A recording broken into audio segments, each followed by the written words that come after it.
హల్లెలూయా.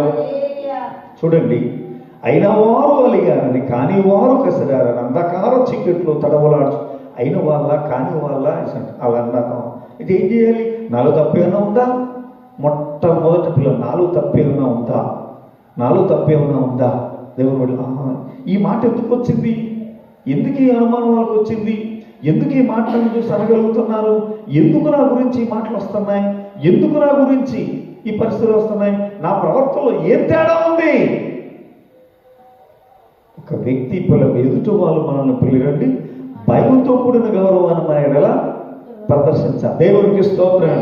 దానికి భిన్నంగా ఏదైనా వచ్చిందంటే దానికి మనలో ఉన్న ప్రవర్తన తేడాగా ఉందేమో, మనం చూస్తే పిల్లలు అలాగే అనిపిస్తుందేమో, మన ప్రవర్తన మనకి వస్త్రధారణ సరిగాదేమో,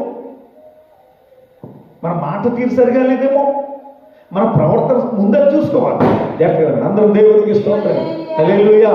మన ఇష్టం వస్తాడు మనం ఉంటాం, మనం అందరూ గౌరవించేయాలి, మనం అందరూ భయపడిపోవాలంటే కుదరదు.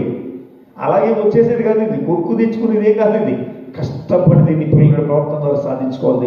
దేవునికి స్తోత్రంగా. ఒకవేళ నీ యందు తప్పు లేకపోయినా జరుగుతుందంటే చూసుకునేవాడు ఆయన.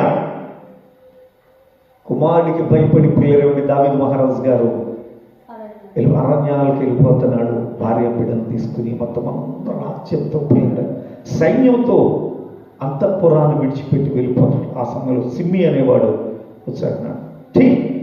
నీచుడా, నీ యజమానుని యొక్క రాజ్యాన్ని నువ్వు స్వాధీనపరచుకోవడానికి ఆ కుటుంబాన్ని నాశనం చేసేసావు, ఇప్పుడు అనుభవిస్తున్నావు, నువ్వు ఇలా చేస్తున్నావు అలా చేస్తున్నావు అని వినండి. ఎన్ని మాట్లాడినాడండి, ఎన్నెన్నో మాట్లాడినాడు. ఆ సమయంలో పిల్లరేమండి, పిల్లరా మేనల్లుడు సిరియా కుమారులు, అక్క సిరియా కుమారులు రాజా ఒక మాట సెలవు నేను ఏర్పలిగించాక అడంట, సిరియా కుమారులారా మీకు నాకు ఏం సంబంధం? వాడి దేవుడు తిట్టమంటున్నాడేమో, తిట్టాను. ఒకవేళ దైవ చెప్తున్నారు దేవుడా దోషం తొలగిస్తాడు, వదిలేయండి అన్నాడు. దేవుడికి స్తోత్రం. హల్లెలూయా. 2 సార్లు పైకి స్తోత్రం. హల్లెలూయా. మరలా రాజ్యానికి వచ్చినప్పుడు కూడా షిమ్మీని పిల్లలని పట్టించుకోలేదు దావీదు. కానీ ఆయన పిల్లలండి సొలొమోనునకు ఆ అధికారం చెప్పేటప్పుడు పిల్లలేమండి అప్పగించినప్పుడు చెప్పాడు, ఇంకో సిమ్మి అనేవాడిని